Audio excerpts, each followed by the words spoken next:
everyone, and welcome back to another edition of the Seekonk Speedway Race Day Rewind Report. This edition coming from this past Friday night, September the 4th, as we hit the month of September. Crazy to think, right, that we're in that month of September already. It's gone by so quickly during the 2020 season. Obviously, the pandemic, the shortening because of the Rhode Island travel ban for a while, and the restrictions that came with that, man, it has been a crazy year in 2020. Not only for Fast Friday, but Saturday night, I haven't done anything. No Saturday night competition, no thrill shows. Weird to be in September and then have that sentiment. No Pro Stock winners, no truck winners, no Sportsman late model this year. It's all been Friday night. Bandolero, Sport 4, Pure Stock, and Legends, and that's what we're here to talk to you about. Well, I'm here to talk to you about as part of this week's edition of the Seekonk Speedway Race Day Rewind Report. So thanks for joining us, whether you're listening on YouTube, Apple Podcasts, wherever you're getting this. First of all, share it with your friends. Let everybody know that we're here. We're doing this weekly. We're talking to some drivers. We've got a couple coming on with us today as well. Want to go in a little bit of a different order than we've been accustomed to doing. We're going to start with both Seekonk Grand Prix Bandolero races. We'll recap those from this past Friday. We'll take a quick break.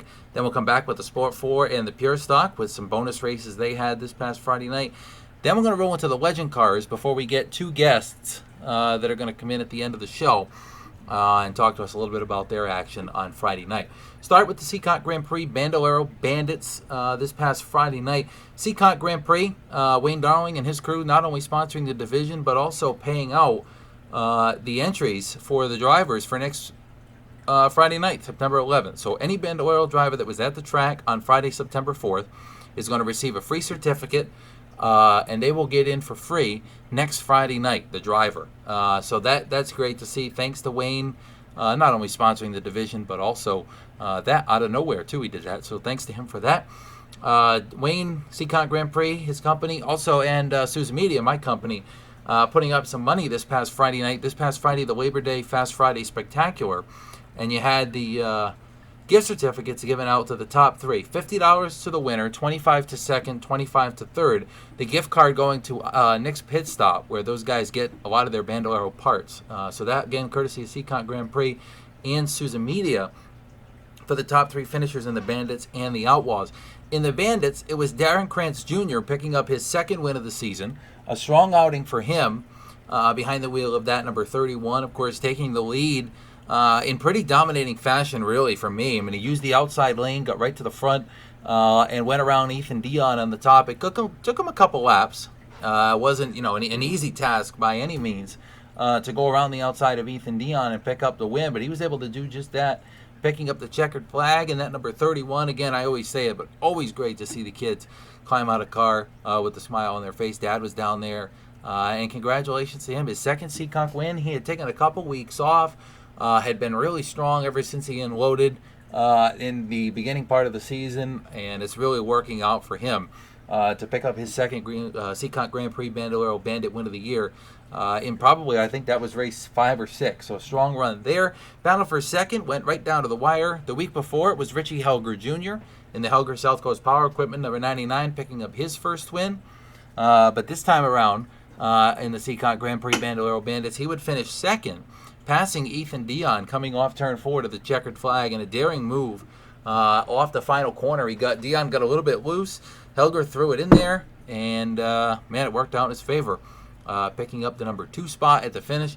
Third went to Dion, another great run for him. He's inching closer to his first win of 2020, as he's been so strong behind the wheel of that number 8, just hasn't quite broken into victory lane. Joel Newcomb returning to competition in the number 22, a great 4th place run. And Brent Robideau, another top 5 finish. He has really turned the corner so far in 2020 and put on a great showing in that number 25. So great job by them. That's the top 5. Darren Krantz Jr. again for the second time a winner in the Seekonk Grand Prix Bandolero Bandits. In the Bandolero Outlaws, their 4th, I think that was their 5th or 6th race of the year. I've lost track, man. It feels like it's been a long time since we've run, and then we had a break, and then we had another race. It's kind of weird how it's played out. But the Bandolero Outlaws going, Reese Bogue, of course, the Bandolero Bandit champion last year, moving up to the Outlaws this year, and boy, did he put on a show on Friday night in that number 4. He wasn't the main story. Well, he was involved in the main story, but wasn't the main story at least in my eyes, behind the wheel of that Tipping Rock Pet Lodge number 4. He started up there towards the front. It was Steve Bowden who led the field to the green flag from his pole position, and unfortunately for Bowden, it did not end well. The car actually having a malfunction under the caution, whether it was electrical, could have been a chain, something gone wrong on that number 64, the Route 6 Kia car. And unfortunately, after leading the early laps, he had to pit. And when you pit in the Bandoleros, you can't come back on the track. So Steve's been getting quicker and quicker this year. He just can't seem to find the luck he needs to get back to Everett's Auto Parts Victory Lane for the first time in his career. I know he's been dying to park in Victory Lane, just not his night again Friday as part of that Labor Day Spectacular. So when it comes down to it, in the Bandolero Outlaws, Nick Chaber leads most of the distance.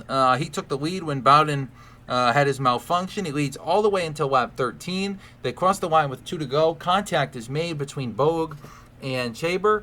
Chaber goes around. Bogue continues. The officials deemed that Chaber had cut down on Bogue, causing the accident, so Bogue able to inherit his position back, and that position at the time was the lead. Gets out front on the restart, holds off Isaiah Newcomb on the final couple of laps, and Reese Bogue picks up win number 3 of the season. A great run for him. He's actually dabbled in some legend car racing up at the New Hampshire Motor Speedway this year as well, gaining some experience, and looks like it's paying off. 3 wins now in the Bandolero Outlaws. Isaiah Newcomb finishing second.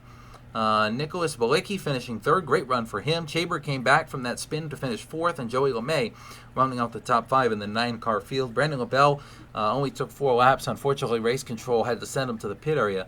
He was having trouble getting back in the right lineup position. Not sure if there was a radio problem or what going on there, but a tough break for him. We'll see him next week. Of course, he had won the week before. So you got Reese Bogue, Isaiah Newcomb, and Brandon LaBelle, the winners so far in the Bandolero Outlaws in 2020. Again, Bogue picking up his 3rd of the year this past Friday night. So there's your Seekonk Grand Prix Bandolero recaps. You got Darren Krantz and Reese Bogue returning to Everett's Auto Parts Victory Lane. Congratulations to them. I mentioned it. We'll take a quick break, and we will come right back with the Sport 4 recap as the Spring Villa bonus races kicked off their first of those coming this past Friday night. Stick with us. We'll be right back around the turn.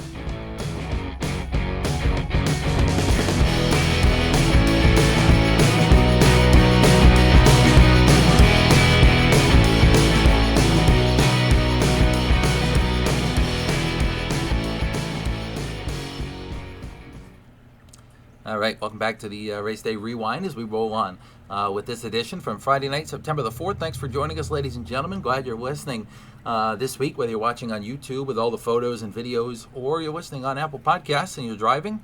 Glad I could be of your entertainment for the time being. Sport 4 is on the track. I mentioned it before the break, a Spring Villa bonus race. Craig Bianca and his gang at Spring Villa putting up bonus money. This time for the Sport 4 is $300 total between the top 3, so it was $150 to win. $100 for second, $50 for third, and it was Jordan Lopes returning in that Ed Lopes Palace number 77 and putting that number 77 right into Everett's Auto Parts Victory Lane. A great run for Lopes. He was really the class of the field for much of the day, really strong in practice. Right when he unloaded, that car was on top of its game. When it came time for the time session, he would be second at a 15.237, only behind Mikey Lafort, but it wasn't long in the race before he showed the talent and the speed that was under the hood of that number 77, starting just inside the top 5 and working maybe just outside the top 5, but he was able to work his way right up to the front, taking the lead on lap number 12 and never looking back. He took that top spot from Dave Westgate, a former champion of that division, and Lopes puts on a show and visits Victory Lane in that number 77. Again, he collects $150 to win the race, courtesy of the Spring Villa bonus. So thanks to Craig and his gang there for their support, and that bonus money is always appreciated. Lopes picking up the win. Tyler Almeida second. Tyler Duhanchik was third. Crystal Murray returning after a couple of weeks off to finish in the 4th spot, and Mikey Lafort rounding out the top 5 in the lucky number 13. A borrowed ride for him, picking up a ride from somebody else because his car was damaged from the week prior, and Lafort makes it worth it, visiting the top 5 and visiting Tech Inspection in that number 13. Sam Matera was 6th. Great run for her as well in the Sport 4 division. The real story of that race, other than Lopes dominating, was Westgate leading the beginning of the race, the first 11 or so, 10, 11 laps. And then he's slowly backing up a little bit, struggling with the handling. He got together with Lafort, and they got together. Westgate went around. I believe he cut a tire. a rough night for Dave Westgate in all intents and purposes. He looked like he might have a shot at winning it early, but it wasn't meant to be in the final laps. Tough break, though, for Westgate. So he comes home back in, I think it was 10th or 11th. So he was not able to finish all 30 laps. So tough break for him. But again, you had Lopes winning it, Almeida second, Tyler Duhanchik's coming closer and closer to victory lane with a third. Those guys collecting the money. You had Crystal Murray back for that number 38, the Murray's Garage Machine, finishing fourth, and Mikey Lafort rounding out the top five. Great job by those drivers as Lopes returns and picks up the win. Pure Stocks, I mentioned the Spring Villa bonus races for the Sport 4s. Welcome to the Pure Stock division, Spring Villa as well, jumping on board and sponsoring their Spring Villa bonus race this past Friday night. Different than the Sport 4, this one was $350 to win. A big money race for the Pure Stocks, their biggest race that I can ever imagine they've had financially, with a $350 bonus up on the line courtesy of Spring Villa and Lambert Brothers Racing. So thanks to Russ Lambert, Jeremy Colby, Sheila, everybody in the Lambert Brothers Racing team for also putting up some bonus money for this one. It was Benoit, though. Doug Benoit picking up another win on the year. I believe that's 3 for him behind the wheel of that number 2. We heard him say earlier in the year they had a new car. Well, it seems like it's going good with a new frame under the hood. Benoit passing for the lead. And really, unfortunately for Danny Massa, another one of those nights where he looked to be the best car. But unfortunately, some bad luck stems him again. Massa's leading, pulling away from the field at the halfway point. Looks like he's on his way to that big money. When he goes to go around Justin Rio, a lap car, and the two make contact, Massa's rear bumper was hanging on the ground.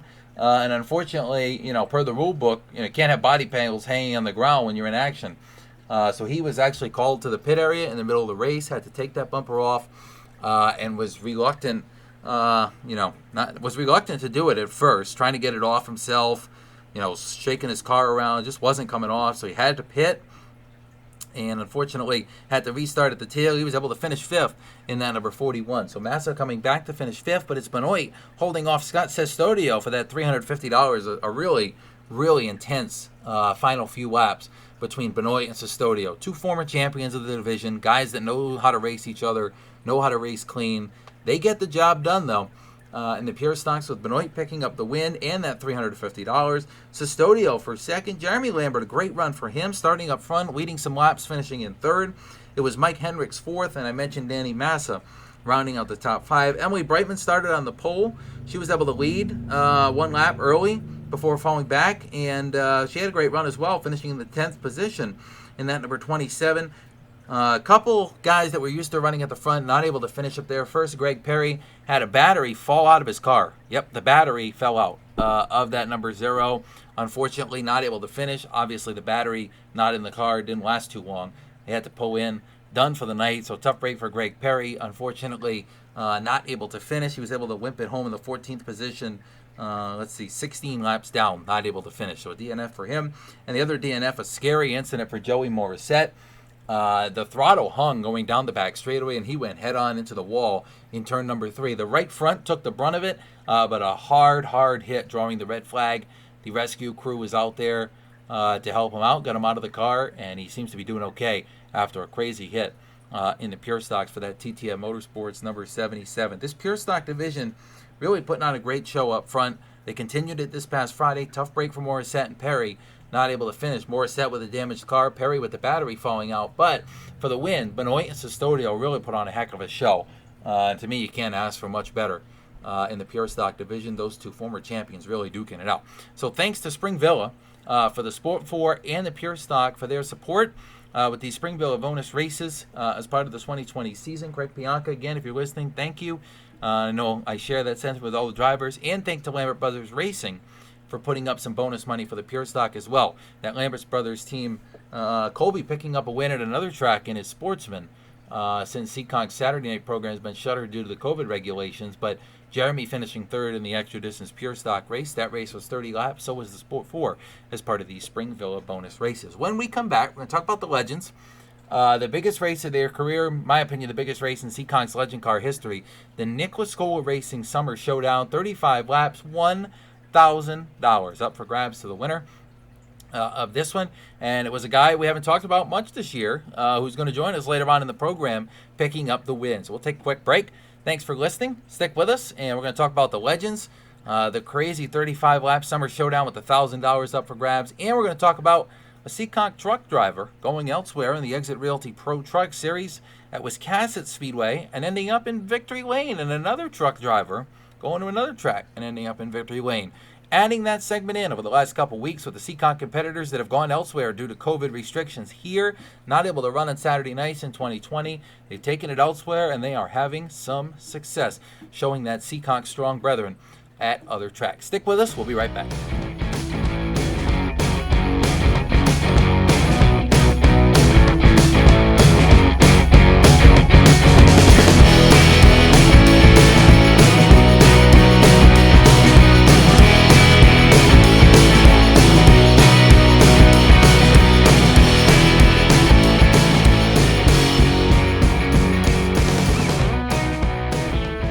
All right, welcome back from the break.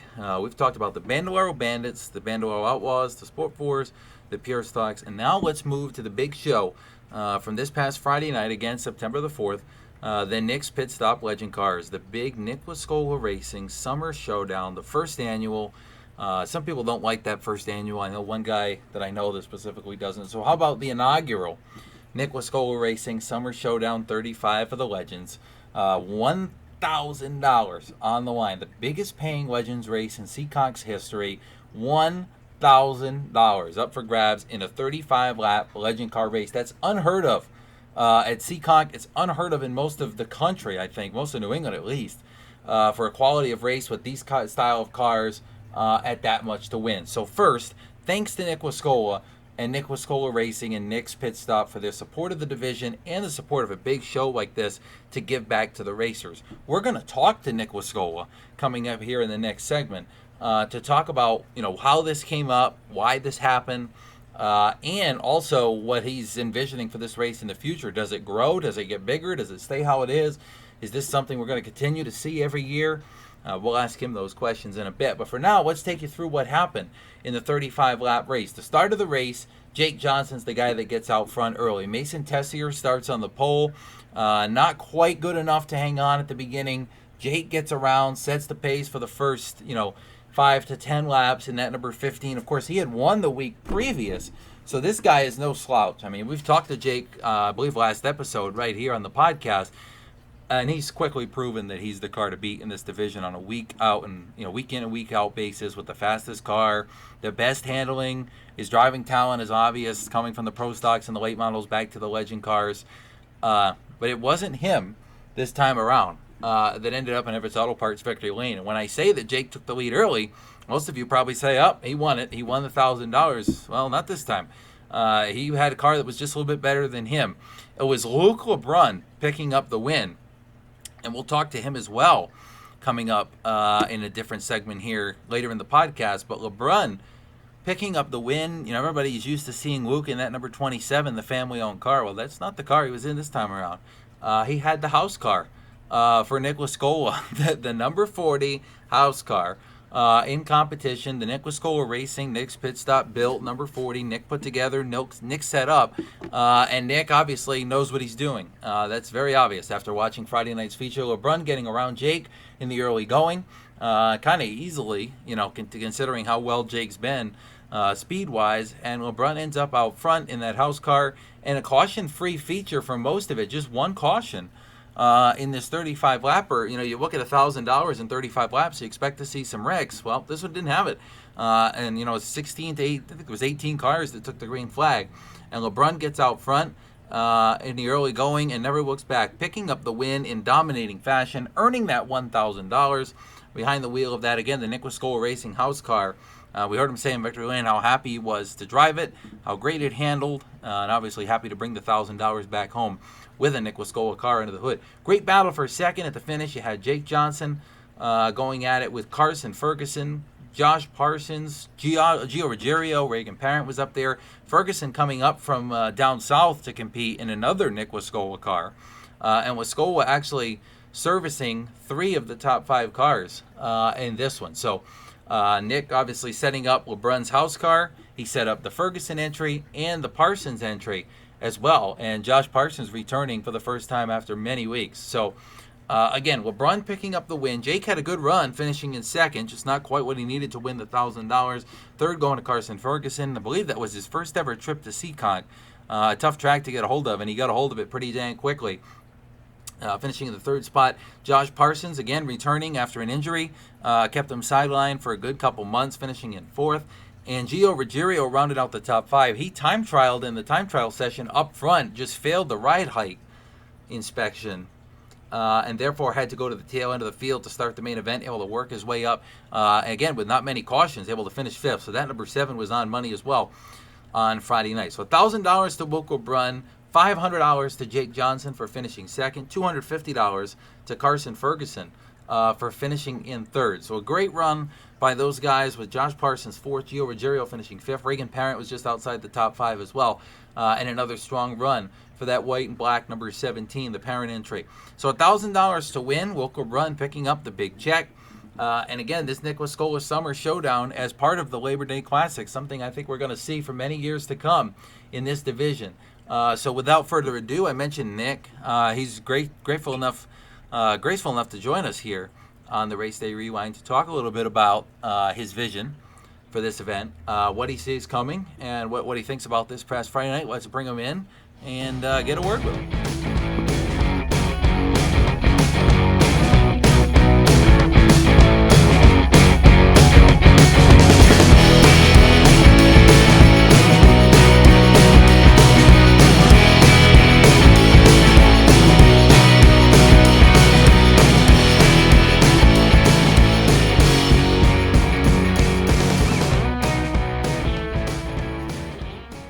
All right, welcome back after a short break here. We're joined now by Nick Lascuola, and the owner, founder, operator, everything, all in one of the Nick Lascuola Racing operation. Nick, thanks for joining us. We've talked a lot about, last week we talked off the podcast about what it was going to mean to have this big race this past Friday night, $1,000 to win, 35 laps, all the hype that was around it. I don't know about you, but it seems to me it was a success. From your perspective, though, how cool was it? I mean, you got to wave the green flag. You got to put this race on from your company's perspective. You know, how do you think it went for the first, I guess you want to call it the inaugural Summer Showdown? Yeah, I mean, first off, thanks for having me on the show today. I mean, from a show standpoint, I thought it went really well. I mean, I was excited to wave the green flag to start anyway. That was actually pretty cool to kind of see it from that point of view, like the start of the race. But I thought it went really good.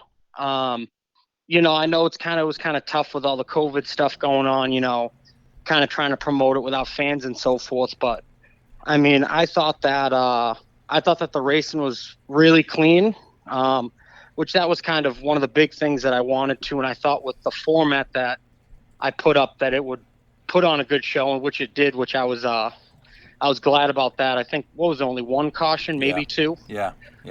So I mean, that was you know, that was really good. You know, good clean racing. It was still hard racing. You know, it wasn't like, you know, everyone just, you know, finished where they started. You know, there was still good competitive racing throughout, and you know, I was really happy with the outcome of it.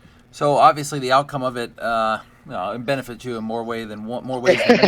Not just because of your, it's your race and everything. You got to write the big check and stuff like that. But it benefits you in the way that LeBrun takes your house car to victory lane. You got Carson Ferguson comes up and finishes in the top 3, and then Parsons is back too. And finishes up there in the top 5 as well. I mean, your rental program, your maintenance program, your setup program, I guess you could look at it 3 or 4 different ways. It really seems like right now to me that this is really going well and showing that you know what you're doing when it comes to these legend cars. Yeah, I mean, I thought that this was it was a really good week for my race team as well.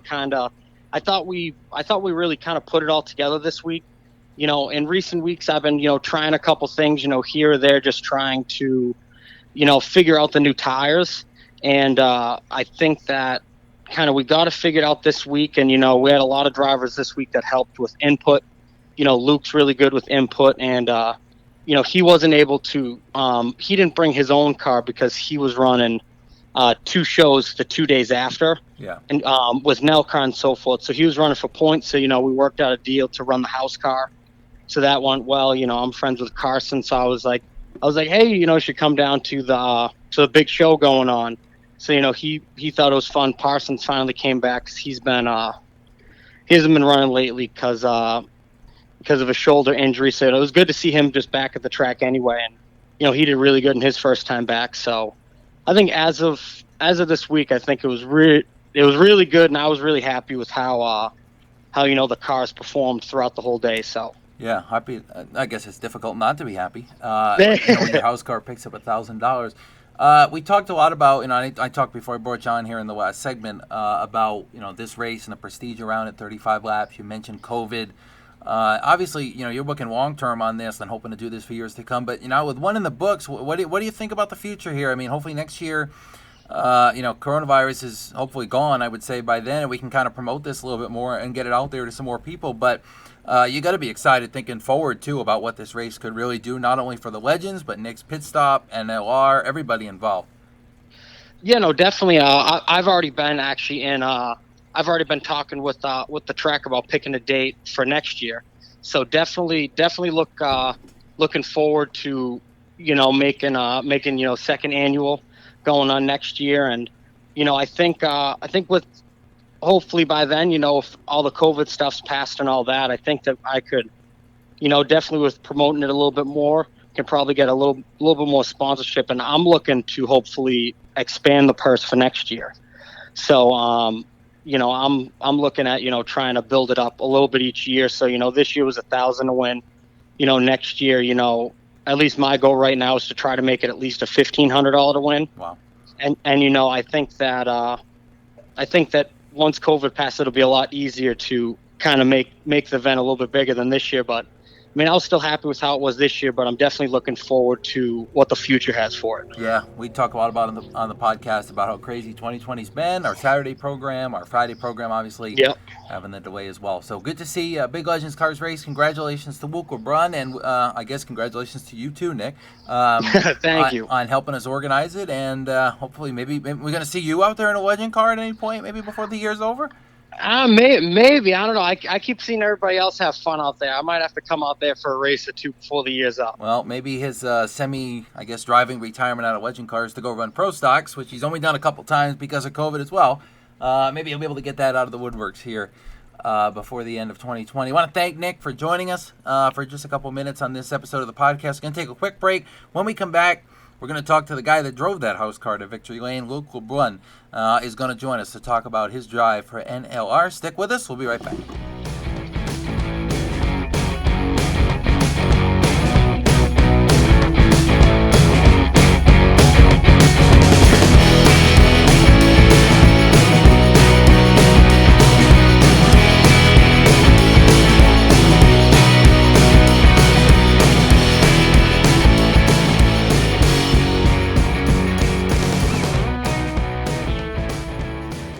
All right, we just got off with Nick Lascuola, who told us all about this big race that happened this past Friday night. Nice to see he wants us to continue into the future, and I'm sure the next guest also wants to see this continue into the future, now that he's $1,000 richer. Driver than at number 40. We mentioned it with Nick, driving a Nick Lascuola racing car. Luke LeBrun picks up the big win in the Nick Lascuola Summer Showdown. Luke, thanks for joining us, and talk me through, obviously, that number 40 was on rails, but winning $1,000, man, this is going to be one of the top wins in your career so far.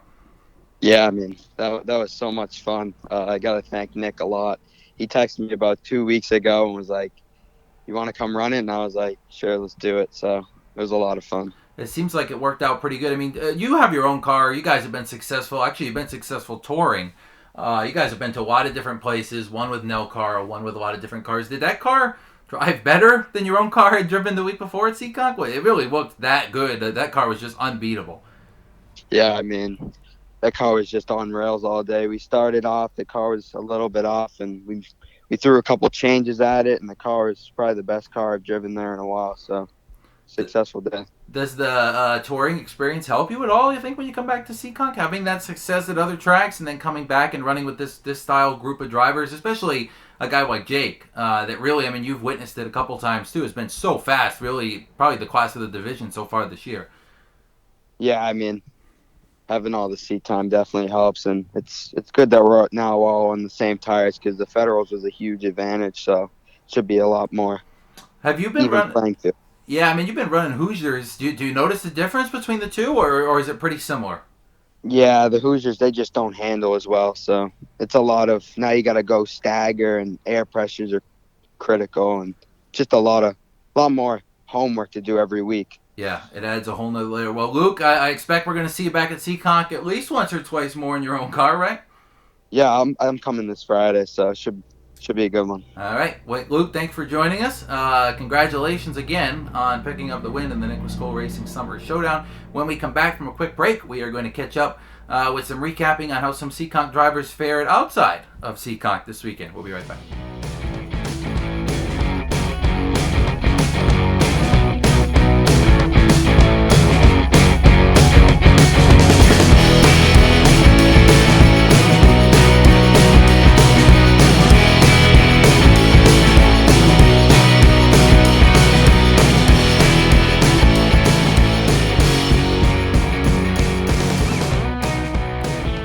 All right, so thanks to LeBrun, thanks to Nick Lascuola, of course, the last two segments there, them joining us on this week's edition of the Race Day Rewind as our featured guests. Great to have them on. Great to get some perspective from LeBrun on how it was to drive the race and end up with that $1,000 check. And great to get the perspective from Nick as well as to why this event happens and what he hopes to see down the line. The only other segment on this week's Race Day Rewind that's left, we've talked about our Saturday night issue with the COVID regulations and how Saturday night racing's been suspended along with the thrill shows. I know a lot of you out there have been asking about the Labor Day thrill show not happening. Would it be rescheduled? No, not at this time, unfortunately, due to the no fans restriction. Just keep hoping for that COVID-19 vaccine, the COVID-19 therapies to work on it so we can get some fans back in the stands. But I do want to mention some of the Seekonk guys that went elsewhere this past weekend and this past week and were able to pick up victories. You had Kyle Souza taking the win up at the Seekonk Speedway in the number 38 truck, that red truck that we're accustomed to seeing on our Saturday nights in the sport trucks. Of course, his rookie year last year didn't win, but had a strong year at Seekonk in the trucks. He's moved to the Exit Realty Truck Series this year because of the Seekonk shutdown with a brand new truck. And man, is it paying off. He's had some great runs in the top 5 and in the podium. But this past Sunday at Wiscasset, man, he put a whooping on that Exit Realty Truck field. I believe there was 19 trucks.